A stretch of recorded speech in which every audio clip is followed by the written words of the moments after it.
हमें दीप की नहीं ज्योति की पहचान करनी है आज। हमें दीप की नहीं ज्योति की पहचान करनी है आज। सीप की नहीं मोती की पहचान करनी है। सीप की नहीं मोती की पहचान करनी है। कीचड़ की नहीं कमल की पहचान करनी है। कीचड़ की नहीं कमल की पहचान करनी है। कुदेव कुशास्त्र गुरु की नहीं सच्चे देव शास्त्र गुरु की पहचान करनी है। सच्चे देव शास्त्र गुरु की पहचान करनी है।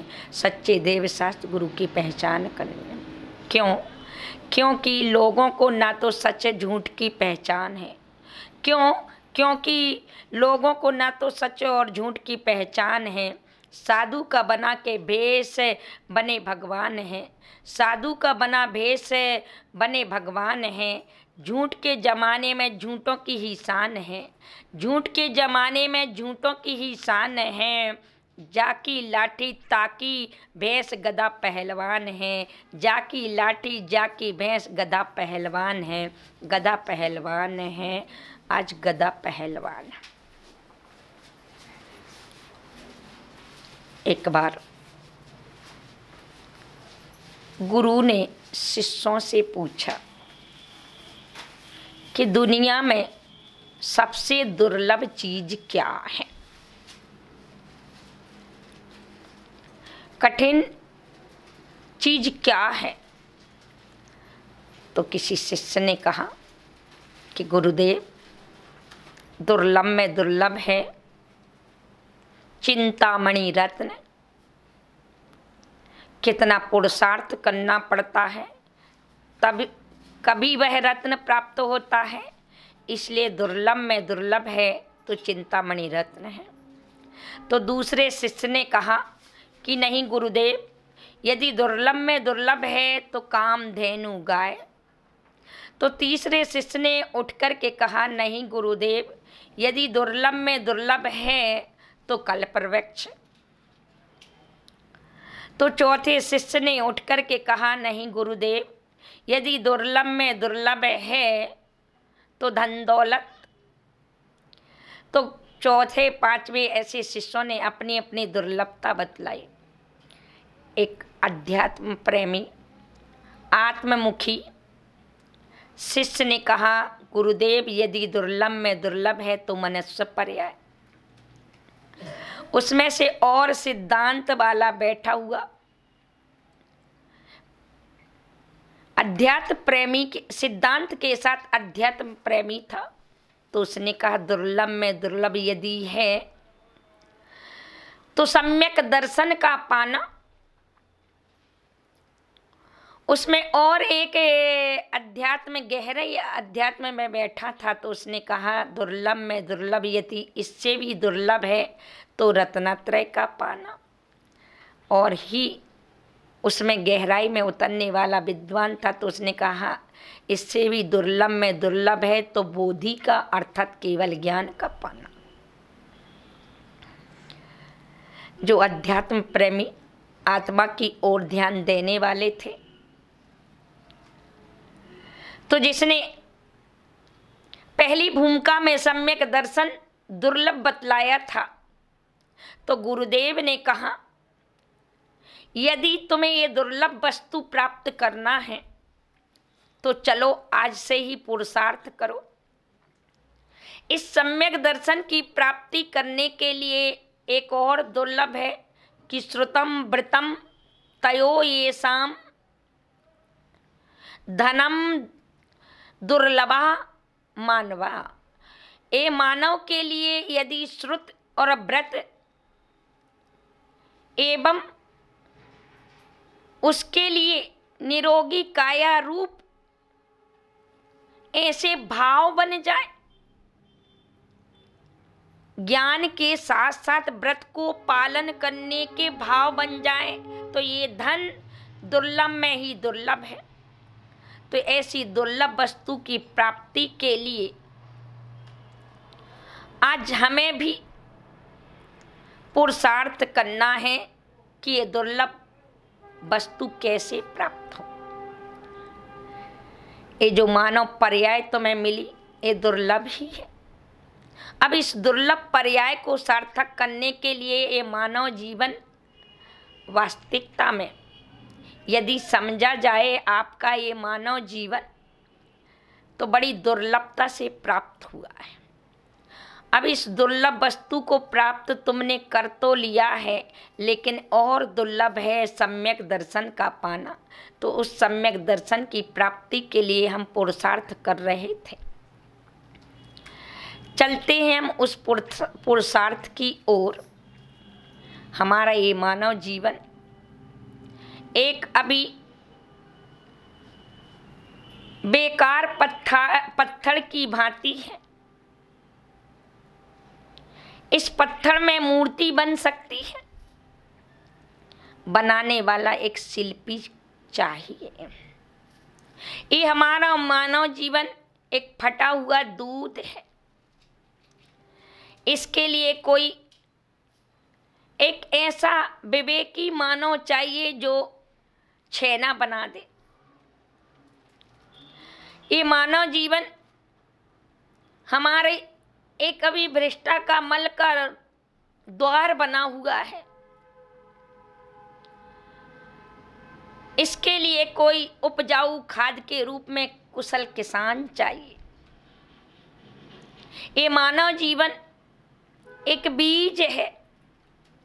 इस बीज को पल्लवित करने के लिए एक कुशल व्यापारी की जरूरत है, किसान की जरूरत है। ये मानव जीवन अभी मानव जीवन को सार्थक करने के लिए एक धातु है, और ये धातु के लिए एक कुशल क्या चाहिए, एक जौहरी चाहिए। ये मानव जीवन अभी खदान में पड़ा हुआ सोना है। इसके लिए चोखा बनाने के लिए एक सुनार चाहिए। अब वो सुनार कौन है?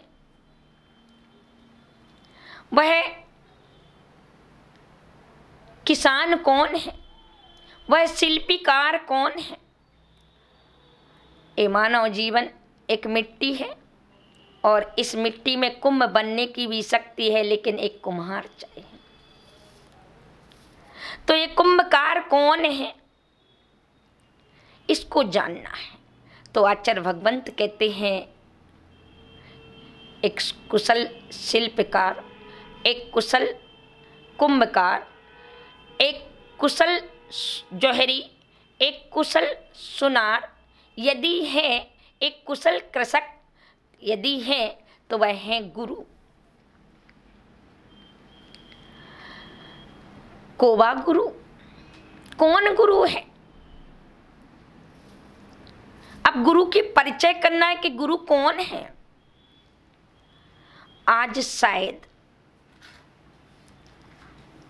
हमने गुरु को सामान्य समझ लिया है,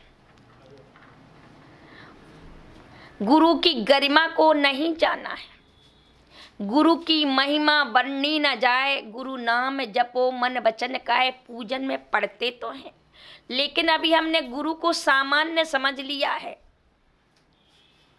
आजकल देखिए गुरु के लिए सामान्य समझा जा रहा है। अरे गुरु इतना हल्का नहीं। गुरु शब्द का अर्थ समझे। गुरु शब्द का अर्थ वह निकलता है भारी। अरे गुरु का नाम लेते ही, गुरु शब्द सुनते ही, गुरु शब्द का इतना महत्व है कि शायद उसके सामने सारे के सारे पहाड़ फीके पड़ जाएंगे। जितने इस ढाई द्वीप में पहाड़ हैं, वो पहाड़ पूरे मिलकर के जितना वजन नहीं हो, उससे ज्यादा गुरु का वजन मिलेगा।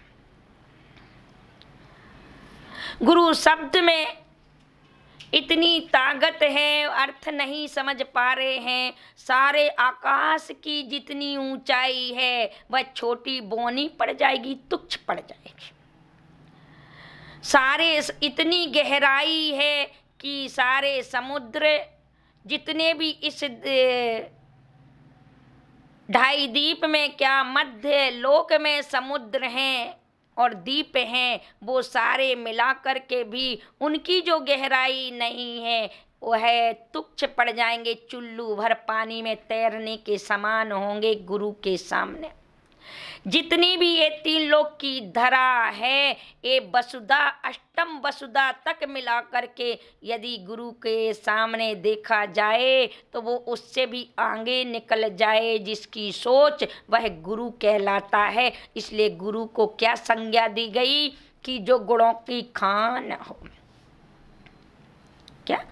जो गुणों की खान हो वो गुरु कहलाता है। गुरु शब्द में गु यानी प्रकाश, रू यानी अंधकार।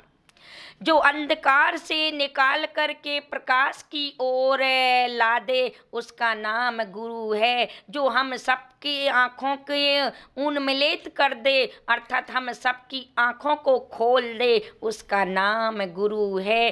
पढ़ते जरूर हैं। अज्ञान तिमिरांधा नाम ज्ञाना जन शलाकया चक्षुरुन्मीलितम् येन तस्मै श्री गुरवे नमः। ये पढ़ते हैं। मात्र गुरु के लिए ज्ञान की संज्ञा दी है कि गुरु हमारा अज्ञान नाश करता है। मात्र एक ही अज्ञान नाश नहीं करता है, तीनों एक साथ नाश करता है। जैसे कि यदि गुरु ने ज्ञान दिया तो नियम से तुम्हारा मिथ्यात का नाश होगा। मोह रूपी जो अंधकार है उस मोह रूपी अंधकार को अर्थात मिथ्यात रूपी मोह का अंधकार एवं चारित्र रूपी मोह का जो अंधकार तुम्हारा है इन दोनों को नष्ट करता है। इसलिए गुरु के लिए मध्य दीपक कहा गया। पहले के जमाने में लोग लाइट नहीं थी तो दीपक जलाते थे, लेकिन उसको किस पर रख देते थे? मचान बनाकर ऊपर टीला ऊपर बनाकर रख देते थे। कारण ऊंचाई पर रखने का कारण क्योंकि नीचे रहेगा तो प्रकाश पूरा नहीं कर पाएगा। ऊपर बैठा दिया जाएगा तो पूरे में प्रकाश बाहर और अंदर दोनों जगह अर्थात या तो देहरी पर रखा जाता है। दीपावली में सबसे पहले दीपक कहा गया तो या तो मुरेड़ों पर रखो या फिर किस पर रखो? दहली पर रखो। दीपावली में अपन दीपक जो रखते हैं या तो छत की उस पर रखते हैं या फिर कहाँ पर रखते हैं? दीवा यानी कि जो चौखट होती उस चौखट के नीचे जो दहली होती उस पर रखते। उसका मतलब है कि ज्ञान को मध्य में रखा गया है तो वह सम्यक्त को भी क्या करता है? मिथ्यात को भी सम्यक्त में परिवर्तित करता है और कुचारित को सुचारित में परिवर्तित कर देता है। ज्ञान की ये महिमा। इसलिए गुरु के लिए क्या कहा? ज्ञान का यानी शास्त्र को बीच में रख दिया। ज्ञान को देने वाला है तो वह क्या करने वाला है? मध्य दीपक। जैसे तुम यदि बाजार में गए और बाजार में यदि शक्कर लेने गए तो क्या कोई हाथ में देगा? अरे वो पैकेट में देगा। देगा कि नहीं? पैकेट में देगा, ऐसे नहीं देगा। ऐसे ही ज्ञान यदि गुरु ज्ञान देगा तो नियम से सम्यक्त का पैकेट में बना के देगा, बिना पैकेट के नहीं देगा। यदि सम्यक्त आ गया तो नियम से उस शक्कर का स्वाद आ जाएगा, चारित्र आ जाएगा। बस जरूरत है कि हमें लेना क्या क्या नहीं लेना। बस हम तो सोचते हमें शक्कर लेना सो पॉलीथीन फेंक देते हैं। शायद क्या कर नियम क्या भज नियम ये पता नहीं चलता है। हेयम क्या ये जानो, हेयम अकायर हेयम है और कायर गेयम है, उपादेयम है, ध्यान रखना है। तो क्या कार्य है क्या कार्य नहीं है इसको पहले अपन को समझना है। तो पहले गुरु के साथ ही समझ पाएंगे, अन्यथा समझ नहीं पाएंगे। क्योंकि कार्य और आकार एक साथ है, दोनों एक साथ नहीं ठहर सकते। आप यदि कोई पात्र है, एक पात्र है और उस पात्र में आप गर्म पानी और ठंडा पानी दोनों एक साथ रख सकते, ना तो वो गर्म बचेगा ना ही ठंडा बचेगा। एक पात्र है कि उसमें तुम जहर और अमृत दोनों एक साथ रख सकते क्या? एक अंधकार है और एक प्रकाश है, दोनों एक साथ ठहर सकते हैं क्या? ऐसे ही गुरु क्या करते हैं, तुम्हारी आत्मा रूपी पात्र में यदि ज्ञान देते हैं तो सम्यक्त और चारित्र का अज्ञान भी हटा देते हैं। क्या कर देते हैं? चारित्र का भी। तो आज हमारे आत्मा में जो पहले एक हमने अभी असंयम की क्या कर रखी, वो एक है हमने अज्ञान की कच्ची ईंट जमा करके नींव भरी है, मिथ्यात की जो नींव भर के रखी है हमने, और उसमें तुम सोचो चारित्र के महल बनाना चाहो। एक कोई व्यक्ति आया और कहे कि माता जी हमने नींव तो कच्ची ईंट से भर ली है, अब इस पे हम क्या महल बनाना चाहते हैं, इमारत बनाना चाहते, वो पक्के पत्थरों का बनाना चाहते, तो क्या ठहर पाएगा? अरे उसको ठहराने के लिए पहले नींव पुख्ता होना चाहिए। क्या होना चाहिए? पक्की नींव होना चाहिए, ठोस नींव होना चाहिए, वो भी पत्थर की ही होना चाहिए, तब पत्थर की इमारत बन सकती है।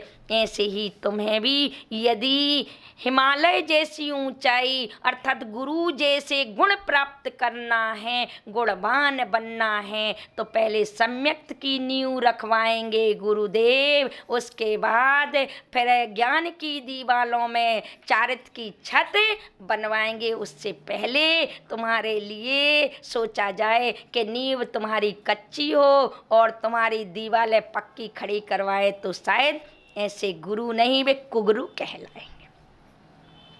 क्या कहलाएंगे? वे कुगुरु कहलाएंगे। तो पहले हमें गुरु का परिचय करना है। तो चलते हैं, हमारे जीवन में यह यदि कुशल शिल्पकार होगा तो वह खराब से खराब पत्थर के लिए भी मूर्ति बना देगा। यदि कुशल से एक कुशल कुम्हार होगा तो वह खराब से खराब मिट्टी को कुंभ बना देगा। यदि कुशल कृषक होगा तो वह एक बीज को क्या बना देगा? वृक्ष बना देगा। यदि कुशल किसान होगा तो ये नियम से तुम्हारे बगीचे को पल्लवित कर देगा। क्या कर देगा? तुम्हारे बगीचे को पल्लवित कर देगा। यदि कुशल क्या होगा? एक इंजीनियर होगा तो तुम्हारे मकान को वास्तु के अनुसार बना दे।